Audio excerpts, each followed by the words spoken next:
True and through. Oh, the Toon Review. Laughs and passion, football too. We are the Toon Review. By the fans, for the fans, true and through. Laughs and passion, football too. We are the Toon Review. We are the Toon Review. We are the Toon Review. We are the Toon Review. Go! Good evening, everybody, and welcome again to the Toon Review for tonight's show.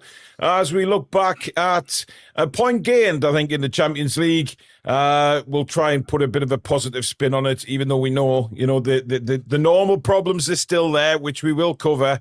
But listen, it's a point in the Champions League. There was some good performances as well. So we will take a look at everything tonight, and then we turn our attention, of course, to some game that's happening on Sunday. The nerves are jangling already, I suspect, amongst a lot of people as we head into the weekend. Now, if you do enjoy tonight's show, don't forget to hit that like Don't forget to hit that like button, guys. And of course, if you're new to the channel, please do subscribe. We are well on the way now to 45,000. So if you haven't hit that subscribe button, please do. It is free. All we ask for is that you hit the notification bell so you never miss any uploads or live shows on the channel. You can become a member of the channel. We are giving a members prize away or two tonight. So you have to be members. So hit that join button if you want to be in with a chance of winning something. And of course, super chats are available. That's the $sign under the live chat. And that will guarantee your comment to be read out on the show. Now, obviously, Billy's lighting is different to mine, so I'm going to put that straight away. Everybody's saying he's got a suntan. It's just the lighting in his studio. Hopefully, maybe a brighter bulb in the future, Billy. A white bulb might turn you the same skin colour as me eventually. But listen. Yeah, I have got orange bulb, so that's quite right. I hadn't thought of that, but that's what these halogen bulbs are about, I guess. It's definitely the bulb colour, but listen. It doesn't matter. I've been ghostly for a couple of years, so I'm quite happy to have a bit. Well, yeah, I mean, you've got a colour to your face, Billy, which is nice. Anyway, good evening. Good evening, and good evening to all the Toon Review Massive, the Magpie Massive, and all your fantastic, superb, outstanding, magical people out there in Viewland. Now, I want to start on something away from the match yesterday, Billy, which... I don't know whether you've seen it, but Craig Hope's latest report saying that contract talks for Tino Livramento are being put on hold, which worries me a little bit because, of course, Manchester City are well and truly sniffing around. And the interest in Tino from Manchester City is real. It's massive. They want him. They've been wanting him really since Kyle Walker left the club. So... I don't know what you make of that, Billy. It's just a little bit strange that suddenly the reports are now saying that they've stopped any contract talks or delayed them. I mean, what does that mean? Delayed, it's weird.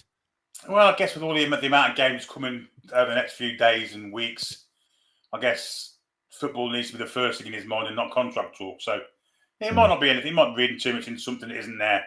And maybe once the game starts to slow down a little bit, then they can get back into contract talks. But I wouldn't worry about it just yet. If he's going to go to Man City, he's going to go to Man City. We can't stop him. Yeah, that's the only worrying thing for me, Billy, is that, of course,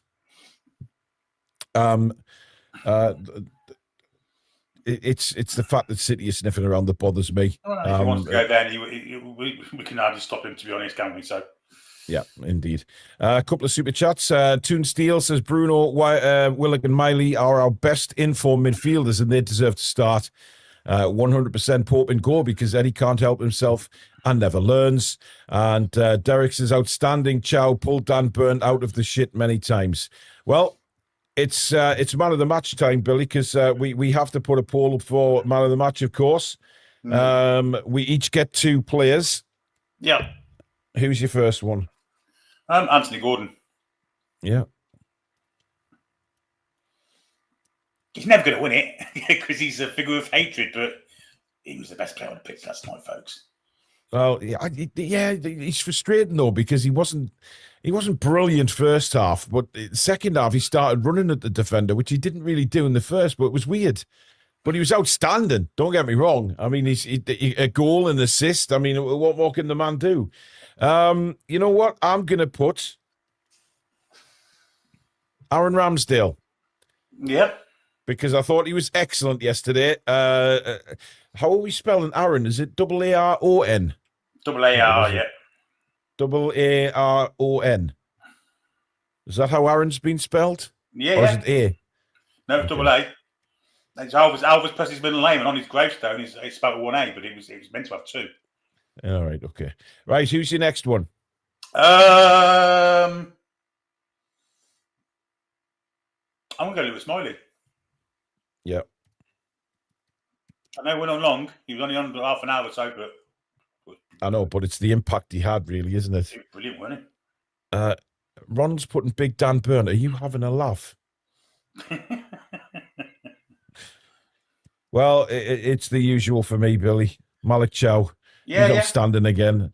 So there you go. There is your 4 options for viewers' man of the match. Is it Anthony Gordon, Aaron Ramsdale, Lewis Miley, or Malik Chow? That poll is now pinned at the top of the live chat. So go and make your picks for man of the match, and we'll come to that at the end of the show. Right. So the team came out, Billy, and as usual, it was the normal midfield 3 that maybe everybody thought. Joe Linton in there with Tonali and Bruno. Now, before we go any further talking about the match, there is a big debate going on now about our midfield, Billy, and if it's actually functioning very well. Because for me, Joe Linton has never been in form this season. There's a couple of games where he's been okay. But he hasn't been fantastic.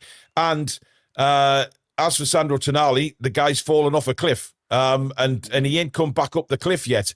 Ever since he's been ill, he's never looked the same player. Now, I said on the earlier video that I did, obviously class is permanent. He's out of form at the minute. Now, the question is, coming up to the big game on Sunday, our midfield, does it worry you, Billy, that especially the way Leverkusen dragged us out of positions yesterday and played through us, and there was that gap again, wasn't there, between the midfield and the back 4, which Leverkusen utilised? Yeah, I mean, lots of quality clubs are able to do that to us. And as you say, Joe Linton's been nothing short of mediocre this season. Sandro Tonali, since his virus, hasn't been the same player. And Bruno, if he doesn't have a good game, then we get totally overrun. Luckily for us, he's in a bit of form at the minute. So, for me, I think Lewis Miley has to come in.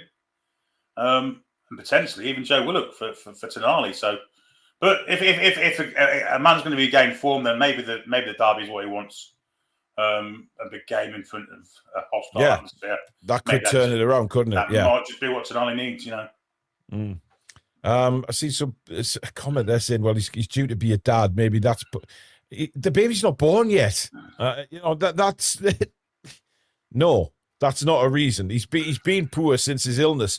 But the fact... The interesting thing, Billy, is that they've never released what the illness was. They just said he had an illness. So it could... it could have been COVID. Could have been. And he's suffering, long, he's suffering a bit of fatigue from that. I don't know. It's just weird how he's never looked the same since he's come back. I just don't know. I mean, Alan's saying he wasn't that bad yesterday. Where he was at fault for both goals. Look at the goals back. He doesn't. He's very weak at the back post, and then he just stops and doesn't track his man. Yeah, and Grimaldo goes on and scores. He's at fault for both. I wouldn't blame him totally for the second one, because I think if people do their jobs properly, then what Tonali doesn't come into it. I just think the centre half coming out to press the ball when he should have been in position, that's kind of cost us. Go and watch it again, though, Billy. He didn't track him. He didn't track him yet. He watches him. He watches him. It's weird. But I think that's if everyone else was the job, that wouldn't have mattered.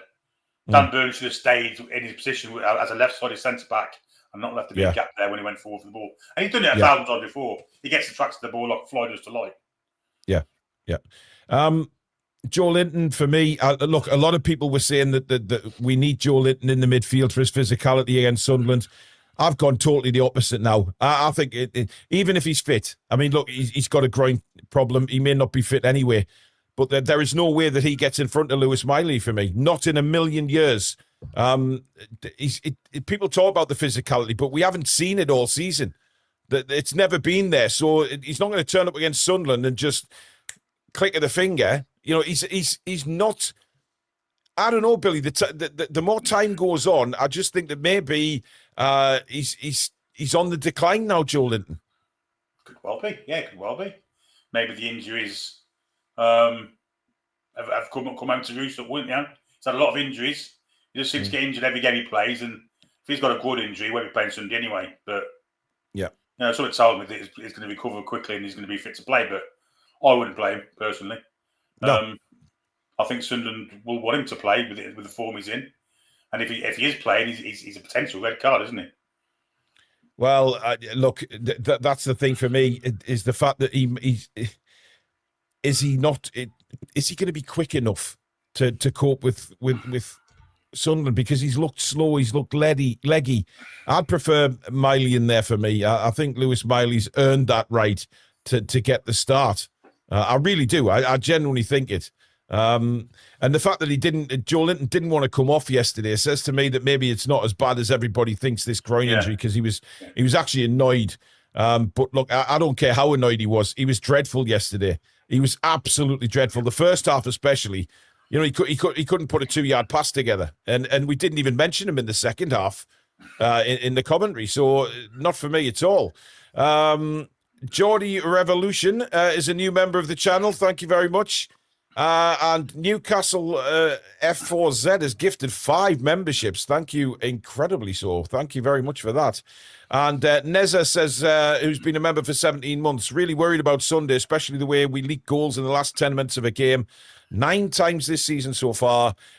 We need a big performance. How are the lads? It's not just that, it's the fact that Sunderland score late goals as well. Yeah. But what Sunderland do is they pump the ball in the area, and that's where we look at our most brittle. For some reason, balls into the box we just don't seem to deal with very well, and that's a big worry. But look, we started last night's game, Billy, at a blistering pace again. The first 6 or 7 minutes, we looked really, really hungry. A couple of chances for Harvey Barnes cutting in on his left, and he didn't really hit them as well as he wanted to. But it was very positive. But then, as usual, we do that 6 or 7 minutes, and then we sit back and let Leverkusen come back into the game. It happens every game, doesn't it? It seems to be happening every game, where we start like out on fire, then realise that it's not just a southern pitch, and we sit back. Don't get it. I just don't get it at all. I just don't understand why we can't maintain some kind of in-game pace for longer than 7 minutes. It's madness, really. It's madness. And it is. Once you got players, I mean, we had a few passengers last night, first half especially. Voltemada was a passenger. Joe Linton was a passenger. To a certain extent, Tonali was a passenger. Yeah, you can't afford to go into a Champions League game with eight players on the pitch who are doing the work of 11, not trying to do the work of 11. And so it was that they took advantage of us, not really performing to our best, and they dominated the next 20 odd minutes of the game, didn't they? Yeah, I mean, look, it's for me. You know, the blistering start. There's obviously a lot of motivation. There's a lot of adrenaline. Yeah. But it dies off too quick, and we need to be at it constantly. And I know that football is a two-way game. There is the opposition are going to come into the game, but it just seems to be Groundhog Day for every Newcastle game, where we start really well and we just slip behind a little bit, and then the goal came. You know, a corner to the back post, and. Listen, Tonali's got to do better there. You're defending your own goal, and he doesn't really. It's so frustrating because he's behind the player, and then it's headed back off Bruno's back. It's a lucky goal for Leverkusen, But it gave them the impetus then. It gave them the lead. As usual, no chance for Ramsdale. It was one of those deflections that you just think, Jesus, when luck's not going your way. But it was poor defending. It's a shocking piece of defending. We've become so weak from set pieces of late, and it's concerning because we never used to be. I agree with LG. I think Dan Burn should have been in that part of the pitch. I think Ramsdale can come out and collect it if he wants to. It's not that far over his head. He doesn't. He chooses to allow the defence to deal with it. They don't, and they get a lucky goal, a really lucky goal. But so much poor play involved in all that. And unfortunately Bruno comes away with an own goal, which really wasn't his fault. You know. I mean, he didn't have a clue, did he? It was just headed back across and hit his back and went in. But I do kind of wonder, where the positional play is in these defending set pieces, because we seem so poor at it. There's no organisation there. It's just a massive scramble, and because of that, people are gonna score goals from the scrambles. It's just fact that they're gonna go in the back of the net. But you know what? Then came the main talking point, obviously, Billy. Patrick Schick played in on goal, brought down by Malik Chow, just outside the box. Was just outside. But that should have been a red card. I mean, as much as I love Malik Chow and I love Newcastle United, wow, I just can't believe. I think you were right with what you said on the commentary last night, Billy. If that was a penalty, then it's a yellow card. But the fact is, he was clean through, outside the box. He brought him down. It's a red card, because I don't buy into Livramento was going to get there, because he wasn't, because Patrick Schick would have just knocked it past Ramsdale first time. Yep. No doubt in my eyes, he's a quality finisher of a football, and I think we got very lucky there. 100%. It's a red card all day for me, and if I was a Leverkusen fan, or if that happened to us at the other end of the pitch, I'd be shouting for a red card. It was a red card. Livramento isn't getting there as quick as he is. He's not getting there because Schick's in on goal. He's just pull the trigger, really. One more touch and that'd have been it, or maybe not even one more touch. So to me, it's a red card all day, every day. If it's a free kick, which it was, and we got away with one. Certainly did. And then we got away with another one, Billy, because the marking was absolutely dreadful just before half time. We allowed Quansah, of all players, just to run into the penalty area completely unmarked. The ball was pulled back to him, and we're very lucky that Ramsdale was on his game there, because that was a hell of a save. It was a great shot by Quansah. It was going right in the top corner, and it was a brilliant reflex save from Aaron Ramsdale. Outstanding save, yeah. Didn't have much time to react to it, and he was hit with a lot of power. Yeah, he got a strong hand to it and pushed it away for a corner. But yeah, again, just allowing players to move into our penalty area, totally unmarked, totally untouched. It's not great. There's not a lot of communication there. Somebody's got to pick him up, whether it's Gordon on the wing or Joe Linton who's playing a defensive role in the middle of the park. Didn't happen. Just didn't happen. There was no one there, and he just strolled through as if he was invisible, really. Yeah, Shocking, really, and great save from Ramsdale. Johnny says here, was not a red, as Tino would have got him well outside the box. Well, it wasn't well outside the box. It was right on the penalty area. Literally a foot before he got into the penalty box. And you look at that again. He would have just knocked it in first time. Because it is outside the box, it's a red card. It's a red card. You can't argue any different. Yeah. It's a red card. It's the most blatant one you'll ever see. And amazed it wasn't. Amazed. We got away with it. Magpie 50 says, I agree, Paul. J7 has declined. He's too old. Miley should come in. Spike, too many times we drop points from winning positions. And Warren says, Paul was on the Sunderland channel and they're bricking it. Are they really? Well, I mean, listen, I haven't watched any Sunderland channels. I'll have to go and have a look and see what they've said. But I find that'd be confusing why they're bricking it, Billy. I think they should be full of confident, ain't they? They were confident when they won the championship against us. Yeah. You know. Well, maybe they've.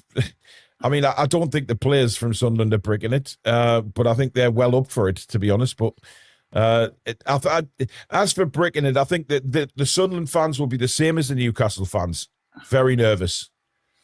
Very nervous, but excited. With an extra digit or two on the hands and feet, though. Well, yes, obviously, but I, it's the build up to the game is a very nervous one. It always is. It always is. But anyway, half time comes. We're 1-0 down. We're talking at half time if Eddie's going to make any changes. He doesn't. We were saying that Joe Linton needed to come off. He didn't. He played the same 11, and very, very luckily we get back into the game with a penalty, Billy, because. I have no idea what Flecken was doing. I still don't know what he was doing to this day. He had so much time on the ball, and Voldemar himself just started sort of jogging to him, and then thought he's not getting rid of the ball here. And then obviously he gets stuck in. They're heading obviously away from goal, because I've heard a few people say that should have been a red for Flecken. They're running away from goal, and Voldemar didn't actually touch the ball. He got in front of Flecken. He's brought down. I mean, it's a Stonewall penalty, and Anthony Gordon steps up again, Billy, and well, I'll tell you what, it's a tremendous penalty taker now, isn't he? He's obviously practiced a lot and pulls us level again. Well, the only one he's missed is the one where he probably should have took, the one at Goodison was last season. Yeah. It was a ridiculous goal to give away for them. What Mark Flecken's doing, I will never know. I don't think even he knows. Fair play for Voldemar to actually press and try and get the ball and get in front of him and just get that yard in front or half a yard in front. So when Flecken does try and kick it, he brings him down. Yeah, it's a stupid penalty to give away and well taken, fantastic taken penalty. And we got back, we were level pegging and without really deserving to be honest, at that time. Yeah, at that time. But I mean, we did turn around in the second half. We played so much better second half. We sort of, we just went at them. Guys, I don't know why you keep saying in the chat that Voldemar should have took the penalty. Anthony Gordon is the designated penalty taker when he's on the pitch. So you can stop saying it. It's just... who the hell said Voldemar had dived? My God almighty. Jesus. But yeah, I mean, look, we're lucky to get back on level terms because of the mistake by Flecken, but we did play a lot better. We created a lot in that second half. Obviously, Miley then comes on for an injured Joe Linton. But again, that was forced upon Eddie Howe, that substitution. I don't think he was going to make it at that point. He probably would have later on in the game, but I don't think that he was going to make it at that time because Miley wasn't ready to come on. It was only when Joe Linton went down again that he stripped off to come on. But Miley comes on, and boy, oh boy, that midfield looks completely different. He's all over the pitch, and then a couple of minutes before the goal, a lovely cross from Anthony Gordon, and it was just out of the reach of Miley. A couple of minutes later, Gordon goes again, beats his winger, fantastic cross, and Miley busts a gut to get in there right on the 6-yard line, nods it in the corner, 2-1 ahead. Well, this is what I've been calling for a long time for my midfield, to get up and either get ahead of Voldemar or get at least level with him. And Miley did it twice within 5 minutes of being on. Yeah. It was an outstanding run off the ball for him, and even a more outstanding one from Anthony Gordon down the wing and an absolute spot-on cross. It's a great goal, actually. It's an absolutely great goal. 2-1, and maybe we should have... I mean, Gordon obviously hit the post before that as well, Billy, with a beautiful shot. And again, the luck wasn't going our way. It hits the inside of the bloody post and bounces out. How it does that, I don't know. And then we're then asking the question, are we going to kill the game? And to be fair, we did try and do that in the next 5 or 6 minutes because, Murphy then hit the post. We did try and kill the game off. But as a lot of the journalists have said, Billy, it got to that 80-minute mark and it was like a lightning strike. Let's defend. We just switched off from attacking and we just, from the 80 minutes, right, we're defending, we're seeing this game out. And that's where the problems develop because we just can't do that. No, and then, of course, we had the same problems what we had in PSG a couple of years ago with Isaac. Couldn't walk, let alone run. Voldemar was clearly tired by that time. He should have come off. And if this is too ill to play, then bring a Lango on to run about and try and cause a bit of trouble with his pace. I don't buy the illness thing with the Lango at all. I'll be honest with you, with at all. Must be honest. You don't buy it? Absolutely not. Absolutely not. Because you've got other players on the bench that can run fast. and Yeah. can score goals if through. And he could have put Alanga on to do the same job. Press the ball. That's all you've got to do. Interesting. I don't buy it at all. We just defended deeper and deeper, and what we needed was a leader in the back four to say, look, 10 yards of the pitch, the penalty area, we get no deeper than that. The midfielder's got to step up 10 yards as well, and then allow Alanga to press the ball at the back or whoever. And it didn't happen, and it didn't happen. Hasn't happened for the past 6-7 games where we're conceding goals late. It's ridiculous, really. It's terrible. It is terrible. It's a terrible statistic. Yet when the manager's asked about it, he still turned around and says, I don't know why it's happening. Now, Anthony Gordon did speak after the game about it, and he was annoyed that Newcastle United keep giving these goals away. He started talking about a little bit of fatigue, and I laughed that off. I thought, don't you dare start bringing fatigue into it. But then he went on to say, talking about mentality, and he mentioned mentality 2 or 3 times in that interview. And I generally think it is a mentality, but it's a mentality that really you look to the leadership group on the pitch to say, hey, we're not sitting back here. Let's keep at them, because that's when we're at our strongest. And possibly we're better defensively when we do that. It just makes sense, doesn't it? I mean, if you're conceding 90% of the pitch for them to play into, instead of trying to get into their half, they can't score in their own half, can they? So if we press the ball and try and win the ball and try and get into their half, they're not going to score goals. But we don't. We just allow them to come on to us. And that's when if someone makes a mistake, someone falls asleep or goes AWOL, then you're going to concede goals and they're going to create chances against you. And, you know, it's happened too many times for it to be not a coincidence. It's not a coincidence. It's poor play from us. It's poor from the manager. He should have spotted it by now. Maybe if he plays a different centre half, it might not happen.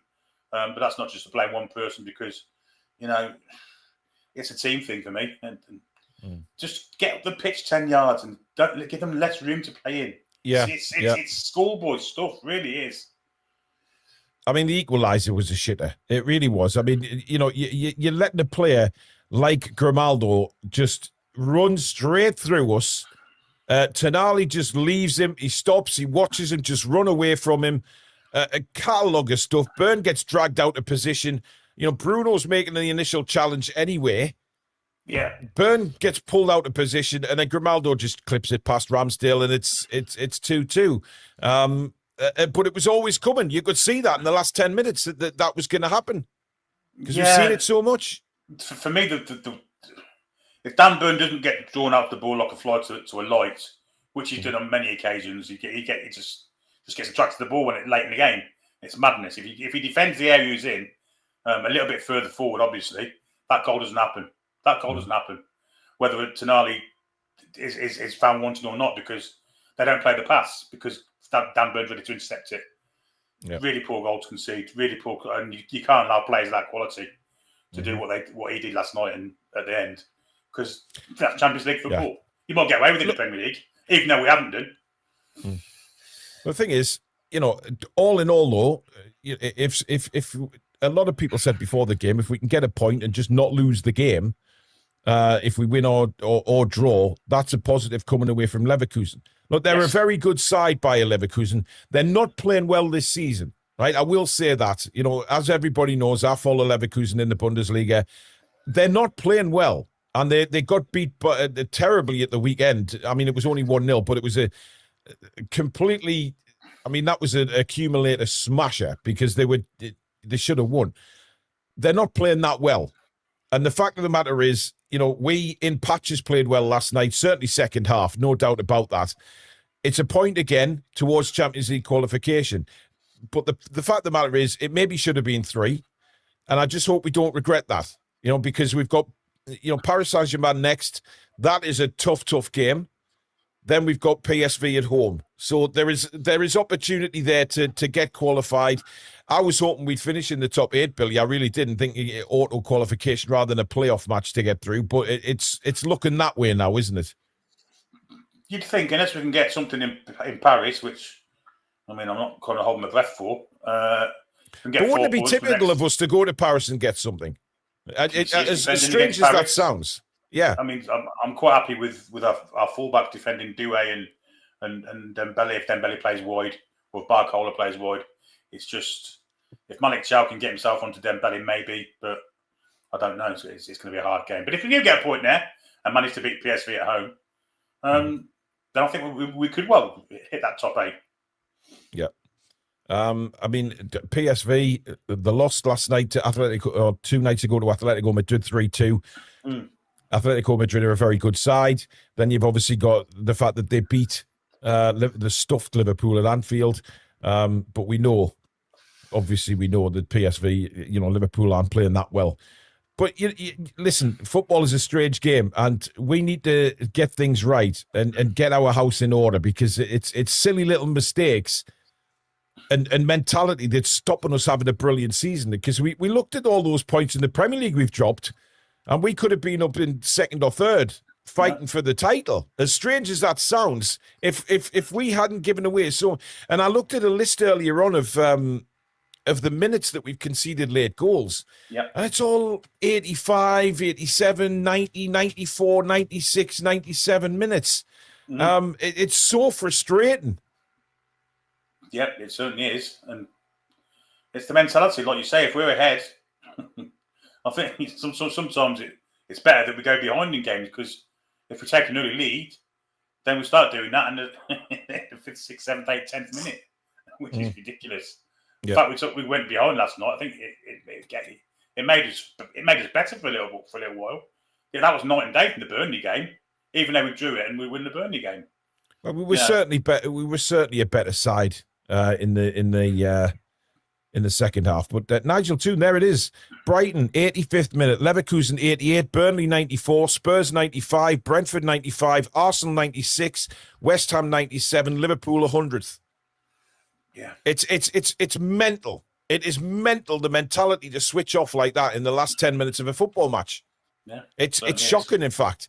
And the fact that Eddie Howe keeps saying, I don't know why it's happening, but Eddie, it is happening, and it's your job to put it right. You are the manager.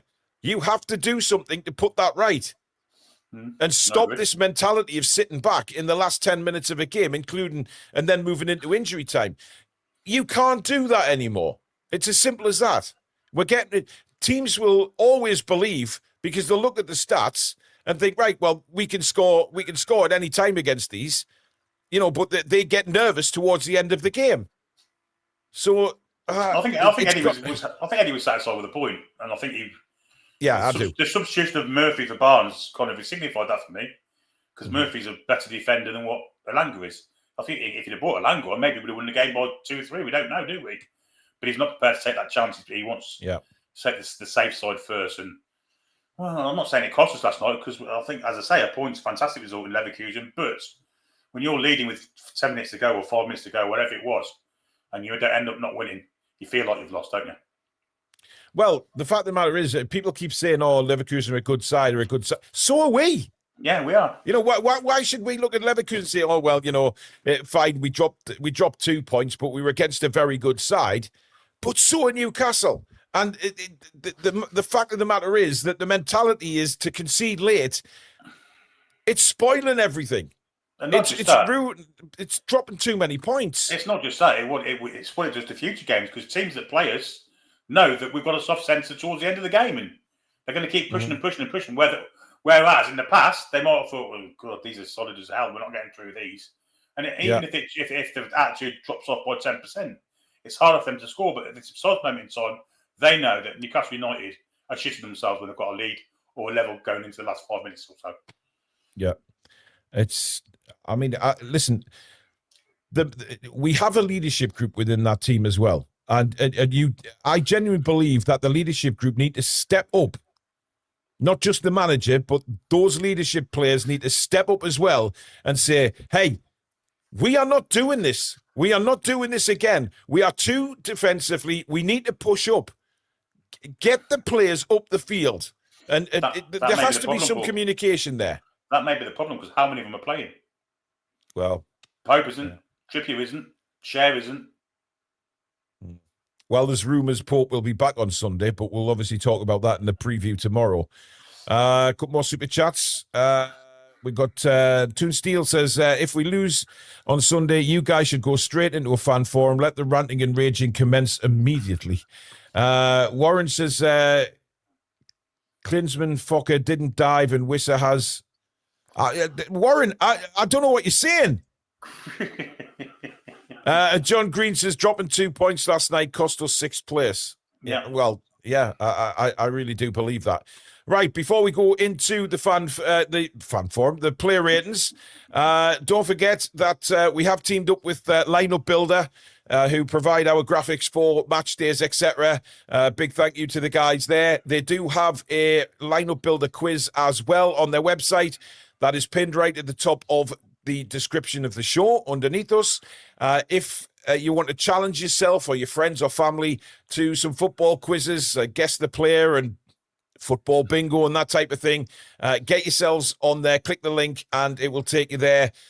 Challenge yourself. It changes every day, so there is a new set of questions on every single quiz every day, and it is really fantastic. It's brilliant on there. Give it a go, and certainly over the Christmas period when you got family visiting you, if they think they're a football guru, get them on there and challenge them. Also, ladies and gentlemen, just to remind you that the toonreview.com is the place to go for your merchandise for the channel. Either visit the link just underneath the Lineup Builder one at the top of the description or scan that QR code that is on your screen now. We have some fantastic things on there. There's hoodies, there's T-shirts, there's caps, there's drinkware, Billy, you know, the old drinkware, mugs, travel mugs, etc. There's some fantastic things. Beanie hats, yes. So get yourself on there. But make sure you get your orders in plenty time for delivery before Christmas, of course. As I said last night, the suppliers are firing them out very, very quickly at the minute when the orders go in. So please take a look at thetoonreview.com for all your merchandise and get yourself something nice or a loved one something nice for Christmas and support the channel that way. Right, Billy. We've got another super chat. Geordie Revolution has gifted a Toon Review membership. Thank you very much. Right, Billy, if you just excuse me, I'm going into my cupboard of dreams because I think we'll give away a couple of prizes, Billy. Yeah, good. Going to have a bit of music. Wonder what we're going to get this time, folks. A Dan Ballard signed photograph, a Granit Xhaka nude calendar, of Mr. Blobby, you there centre forward, Brian Blobby, whatever his name is. Yeah, maybe it's a scarf with his name on it. Anyway, we'll see.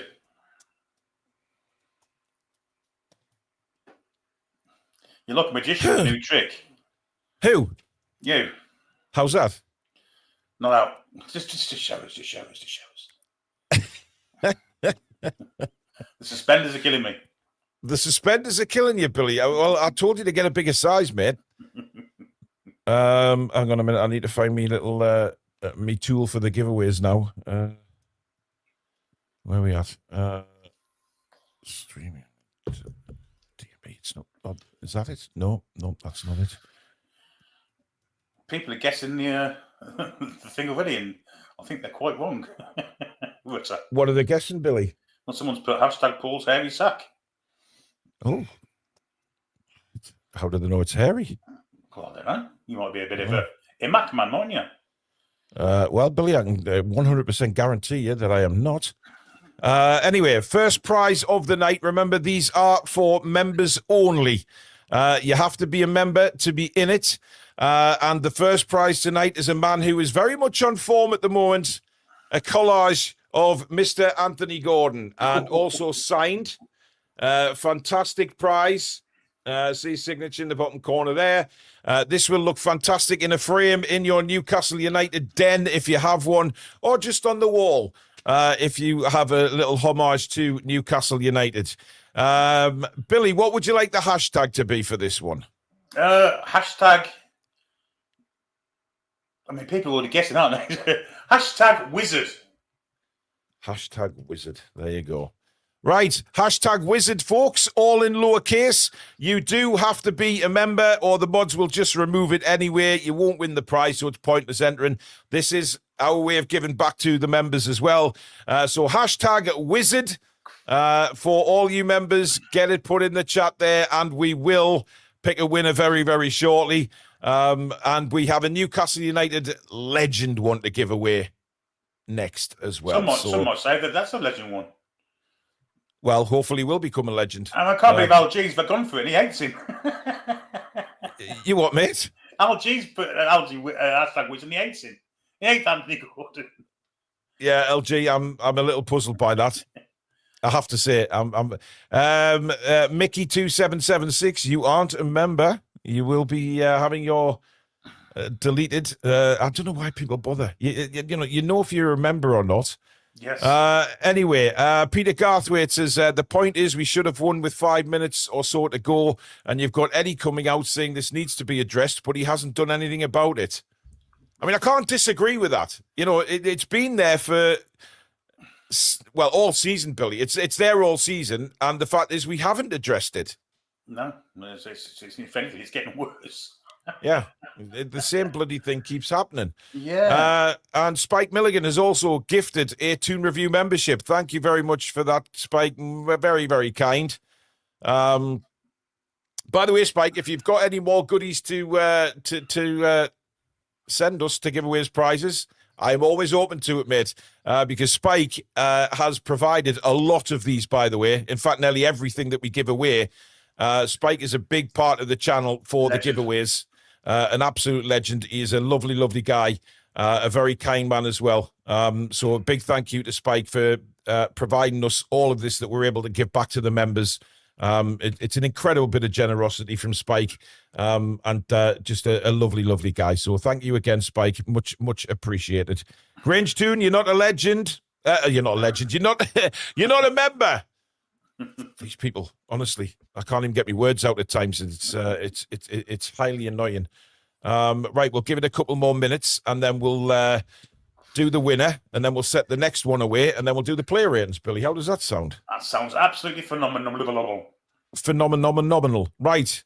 Okay, you've got about 10 seconds to get your hashtag wizard in if you are a member of the channel.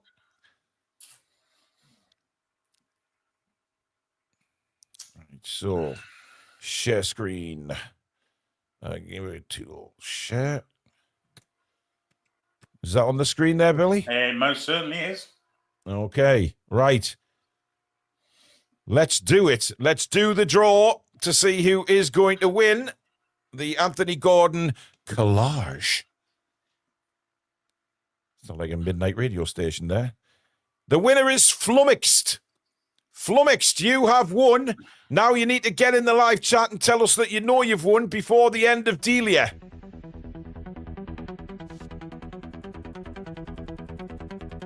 Where are you? Where are you, Flummoxed?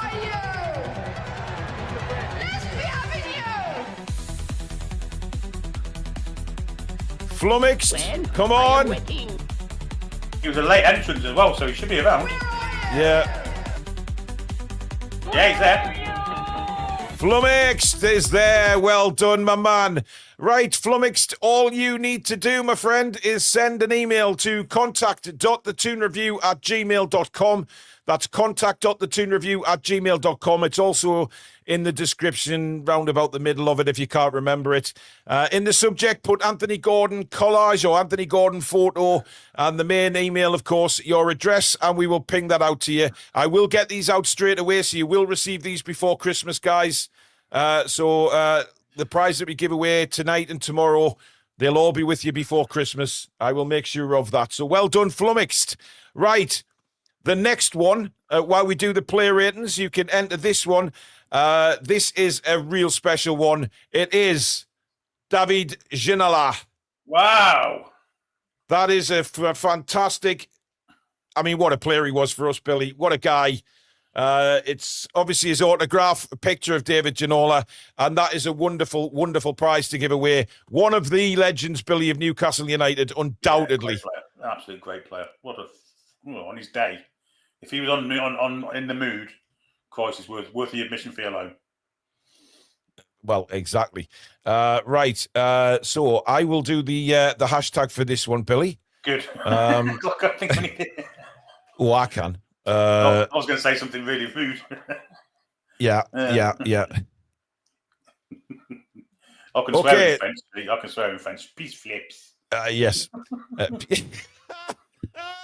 Yeah, we'll go no further with that, Billy Trey. Thank you very much. Right, the hashtag to win the Joe Linton, the Ginola, the Ginola photo and signature is hashtag garlic. Hashtag garlic is your hashtag. All in lowercase, hashtag garlic for your opportunity. You have to be a member. If you can't become a member on a mobile, just go to the desktop version and it will let you become a member there. So members only, hashtag garlic. Get your entries in and we will draw it as soon as me and Billy have done the player ratings. Right, I forgot who we played yesterday, Billy, just for a brief second there. Got a new member. Grange Toon is now available to enter. Yeah, you can get in for the Ginola one, Grange Toon. Well, I don't know why that's come up twice on my screen, but never mind. Just the way it is. Right, Billy, let's start the player ratings. Let us know in the chat if you agree with us with Aaron Ramsdale. Not the perfect performance from him, but probably his best one for us today. Made some really, really good saves. Looked more solid. I don't like him from crosses and corners and things. He doesn't take control of the 6-yard box like a lot of goalkeepers do. He did last night a bit better, didn't he? Well, if he had to do, we wouldn't have conceded first. But there we go. I thought he was a lot better than he has been, and I'm going to give him a 7.5, 8. I'll give him an 8. Give him an 8. For the saves. Yeah. I've given him an 8 as well, Billy. I thought the saves were brilliant. Yeah, maybe commanding his box, but, we all asked the question yesterday, what was his shot stopping like? We hadn't seen him really tested with a lot of shots, but we did last night, in fairness. And he rose to the task, so I've got no problem giving him an 8. Livramento. He's a solid defender, isn't he? He's hard to get past. He's quick. He's agile. Enjoying the attack as well. 7.5 for Tino. I've gone with a 7. Now, I'll go first with Lewis Hall, Billy, because a lot of people are twisting that you go first all the time. So I'll go first with Lewis Hall. Okay. I think Hall was steady away as well. Similar to Livramento, really. It was a similar performance. I don't think that Lewis Hall actually backed Anthony Gordon up as well as he normally does in the first half. And now I don't know whether that was tactical and Lewis Hall was told to stay back a bit. There was a couple of times that he did make an overlap, but he wasn't given the ball. But I think that was more tactical. I genuinely believe that. So I'm going with a 7 as well for Lewis Hall, Billy. Yeah, I'll give him the same as well. I'll give Tino 7.5. There were a couple of times where defensively he was beaten by the fellow on the right hand side. Was his name Marion or whatever his name was? Yeah. I thought it was quite solid. Got forward as well and almost scored at one point when he had that cross comes shot that went across the goal and was neither a shot nor a cross, but he to get forward into them positions and some of the skills he's got are fantastic. So I'll give him a 7.5. Yep. Malik Chow, Bill. It should have been red carded, shouldn't he? But aside from that, if that hadn't happened, I'd have been giving him a 10 because he was foot perfect. He's brilliant. Not couldn't get past him, and the only time they did, he fouled him, and he should have been sent off. But he didn't. I'll give him an 8.5. I've given him an 8, Billy. Exactly the same reasons as you. I think there was aspects. He should have been sent off. That's the jam. I love the way you forget to put your phone on silent when you live, Billy. It's not ringing. Go on. Do you need to get it? No. I've just told him. I'll call him after the show. All right, okay. 8 for me. I think Malik Chow, whenever he looks beaten, he's never beaten, is he? And there was a lot of occasions where he, was taken on, looked beaten, and then slides in, deflected away for a corner. And he's just a fantastic defender, isn't he? But I think he was lucky. He was lucky to be on the pitch. He was lucky. Dan Burn for me. Look, I genuinely think Dan Burn needs a rest, but he's going to play against Sunderland, isn't he? He's going to play. Of course. He is. He can't drop him. Now, that's not to say that the Carabao Cup quarter-final, that might well be the game that we don't see Dan Burn. But again, I thought he was out of position numerous times last night. With the second goal as well. He shouldn't have been there. Bruno was making the challenge. He had no right to come for that. And I just think he looks very, very messy at the minute. So a 5. Billy? Yeah, he's not fresh. He's stale. He's making mistakes week in, week out, whether it's at left back or centre back. His heading ability, even though he's 6'7", isn't great. He gets caught. He gets attracted to the ball way too easy instead of holding his position. Yeah. What did you give him? 5. I'll give him a 4.5. I don't think he was. Okay. I think he's below average. Yeah, maybe so. Right, Sandro Tonali, Billy.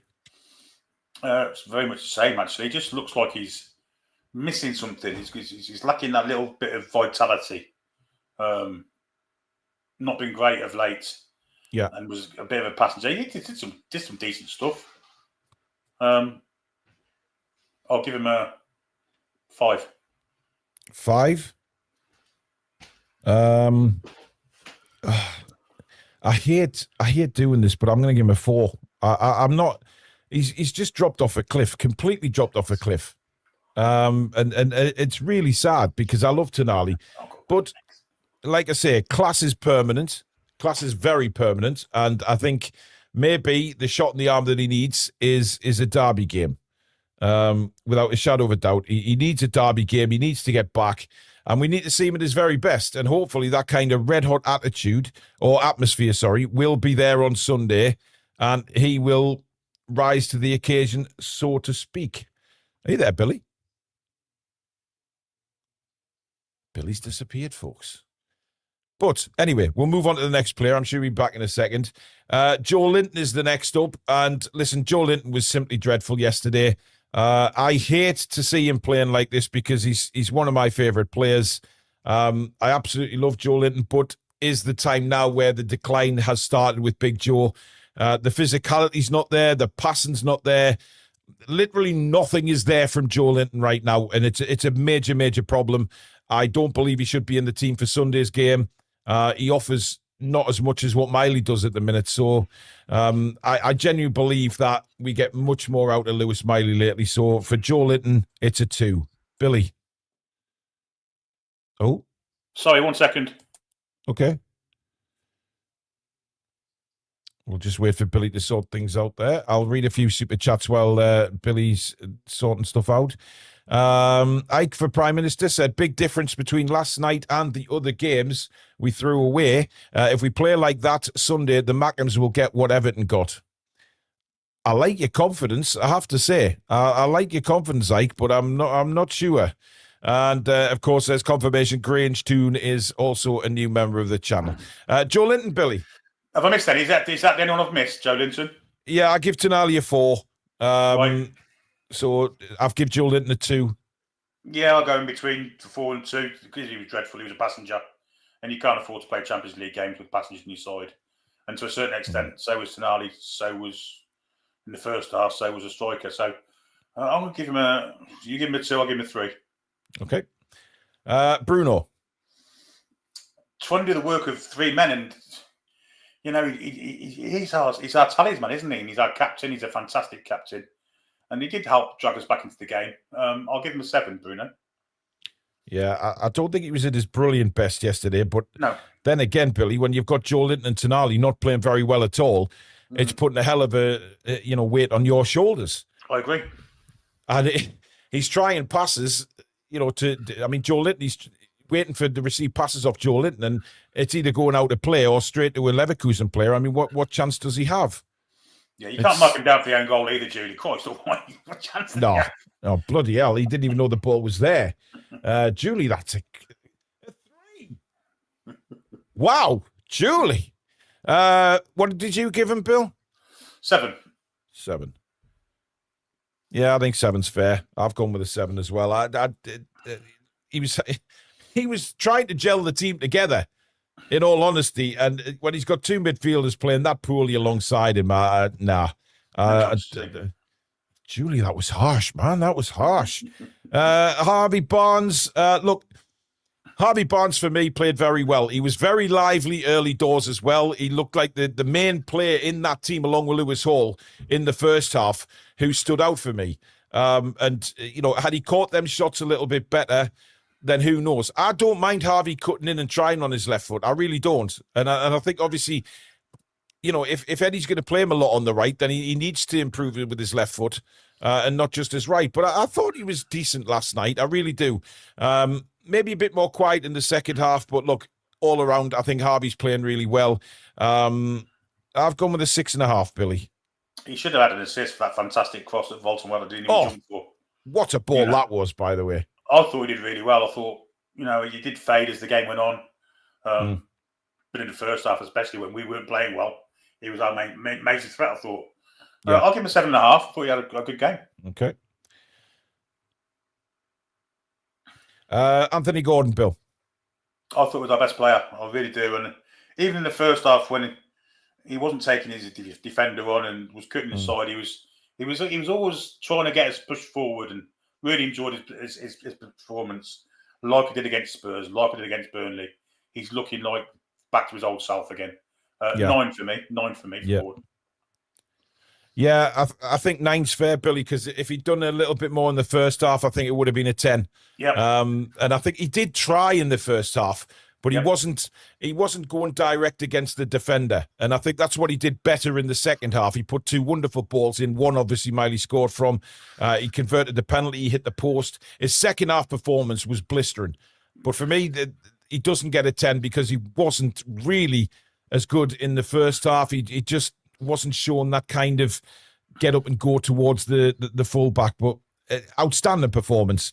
Nick Voldemar, he's a hard one to mark, Billy, because the first half he was non-existent, and he did have that one chance, didn't he, when he sort of flapped at it when it bounced in front of him in the 6-yard box, and he kind of studded it wide of the post, and then he should have got on the end of Barnes's cross, like you said earlier. It was a wonderful ball in, and that's the type of cross that centre forwards just thrive on.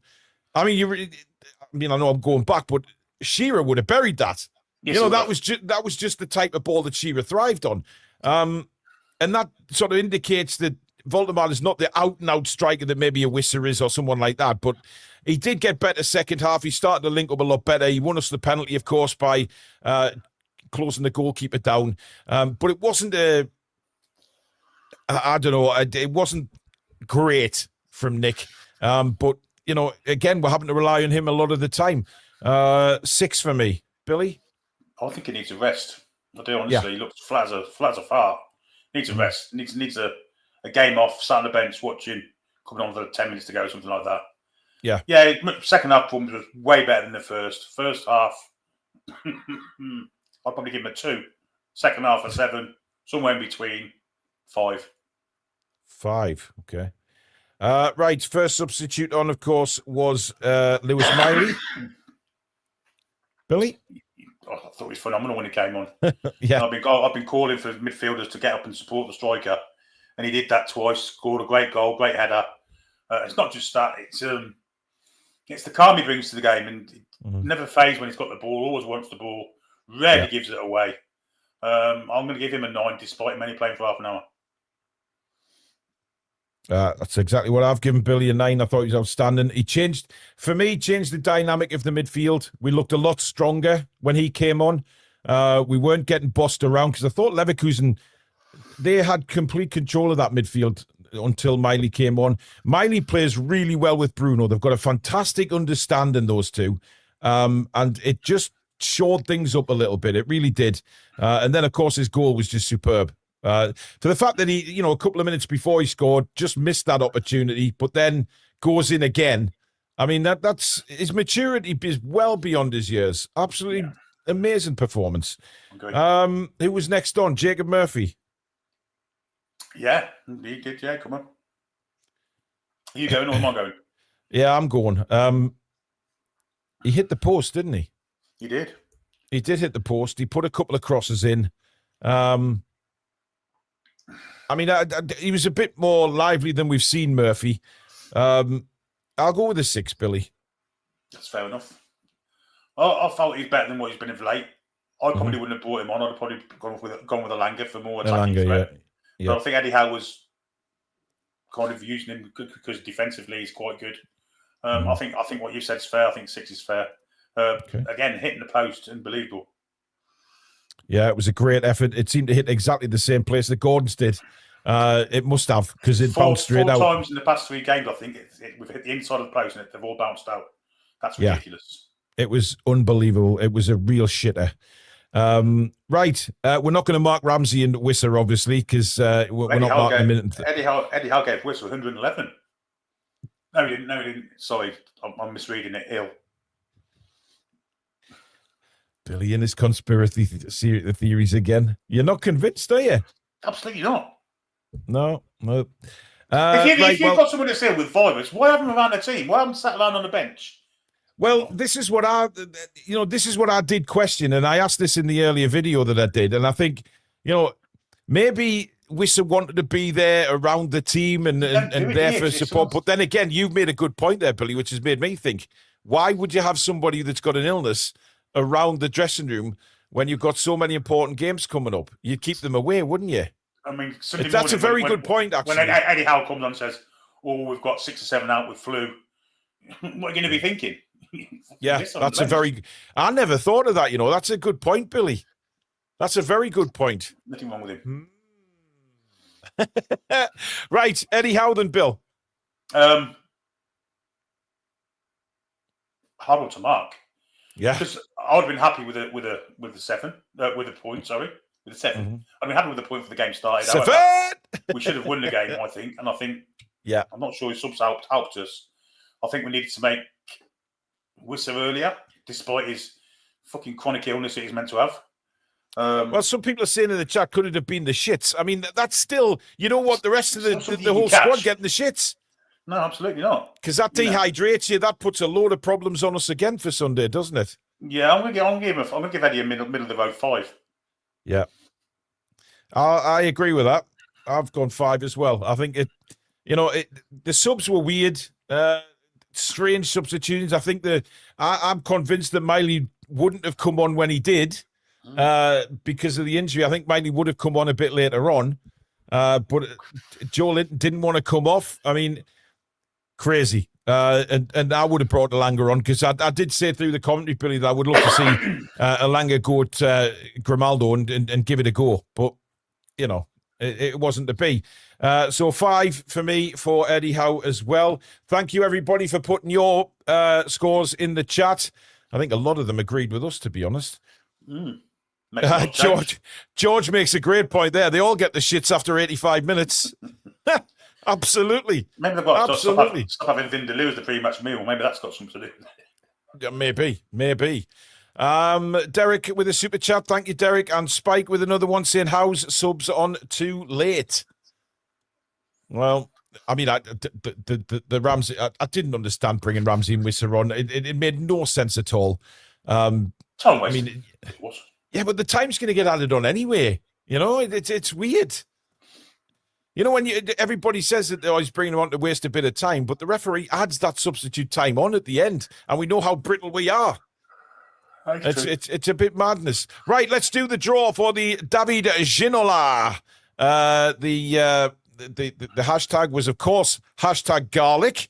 And this is your opportunity as a member to win a fantastic photo of, well, back in his day, Billy, a very handsome fellow, wasn't he? Yeah, there was a lot of, I'm not going to say it, a lot of moistness in the crowd when he was playing amongst our female fans. That's the worst fucking word you could have used, man. That's not good. Moistness. Oh, my God. Sogginess, a bit of clamminess. Get out. Just shut up, Billy. Don't take it any further. Anyway, let's do the draw. Here we go. Who's going to win the photo and signature of David Ginola? It is Eskimo Boy. Oh, Eskimo Boy. Should have been a women only one, that one, shouldn't it? No. Where are you? Come on, Eskimo Boy. Get in the chat and let us know you've won. Can't say that word anymore, by the way. What? Are you ready? Eskimo. It's Inuit. Where are you? I'm reading a username. Yeah, I Eskimo agree. boy. I'm saying. Where is he? There he is. He is there. Eskimo boy is there. Well done, matey. You have won. Send an email to contact.thetoonreview@gmail.com. Put David Ginola photo in the subject and in the main body of the email, of course, your address, and we will ping that out to you. And there's more to come tomorrow night, folks. I think we'll give about 3 or 4 prizes away tomorrow night in the preview as we build up, of course, to the game at the Stadium of Plight on Monday. Right. Finally, Billy, viewers man of the match. Who do you reckon? Because of the kind of, I'm going to say hatred towards, it's not hatred, but I'm going to say Lewis Miley, because I think Anthony Gordon was personally, but I think Lewis Miley will get it. The winner with 45% of the votes, man of the match, Anthony Gordon. Get it, Anthony! Yay! Lewis Miley was second with 34%, Malik Chow with 12%, and Aaron Ramsdale with 9% of the votes. So well done, Anthony Gordon. I think that's the first one he's won this season. So massive credit to him. Well done. And hopefully more if he puts in performances like that to come.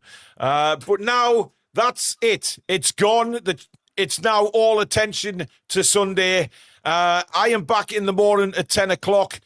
We have the press conference reaction, the Tyne-Wear Derby press conference reaction. So join me if you can at 10 o'clock for that, where we will take a look at exactly what Eddie Howe had to say about injuries, about possible... well, he's not going to give the team away, but possibly players coming back and getting in the side and see what he thinks about the whole Tyne-Wear Derby. It's going to be a great press conference, this, because it is the Derby one, of course. So join me at 10 o'clock for that in the morning. And me and Billy are back 7 o'clock tomorrow night. It's the Newcastle Sunderland preview. How much you look forward to the preview, Billy? Yeah, more than the actual game, I have to say. And that's I'm looking forward to seeing if Sven Botman's injections kicks in yet. Because I mean, I don't know what they're giving, but he had it 2 weeks ago. It's then kicked in. I don't know what they're giving him. Crystal meth. Well, let's hope he's asked the right questions. Of course, crystal meth. Let's hope that he does get the questions that need answering tomorrow. Certainly about certain things on the pitch. And then on Sunday, of course, it is the big one. We go live at 1:30 with a 2 o'clock kickoff. It is the Tyne-Wear Derby, Sunderland versus Newcastle. We will bring you full play-by-play commentary of the game. We can't promise that we will be civil to Sunderland. Well, no chance at all. So if you want to have a great laugh as well as a great commentary, you know the place to be on Sunday. Turn off the Sky commentary. We know how crap that is. Listen to us and enjoy the game with us, and hopefully celebrate with us. But Noel Quinn out of retirement, so they used to have him on every time. Oh, massively. You just know. You just know. And when they played Liverpool, they had the camera on Kevin Phillips in the crowd for fucking 3/4 of the game. Well, does that surprise you, Billy? Does it really surprise you anymore? No. So there you go, folks. A lot coming up. It is the big one. It's what we're all turning into a press conference. The council estate says there ain't a press conference. He did it last night. There will be one tomorrow. He did it last night. I did hear rumours of that. Well, listen, even if there isn't a press conference, I'm going live at 10 o'clock in the morning. We are starting to build it up. So I'll be there anyway. But until tomorrow, thank you very much, everybody. And well done to the winners tonight. Thank you, Mods. Thank you, Billy. And, of course, please do hit the like button, subscribe if you're new, and, of course, visit thetoonreview.com for all your merchandise leading up to Christmas and support the channel that way. Thank you very, very much, and we will see you all again tomorrow. Until then, good night. How are the lads and lasses? Come back and check out the breeze.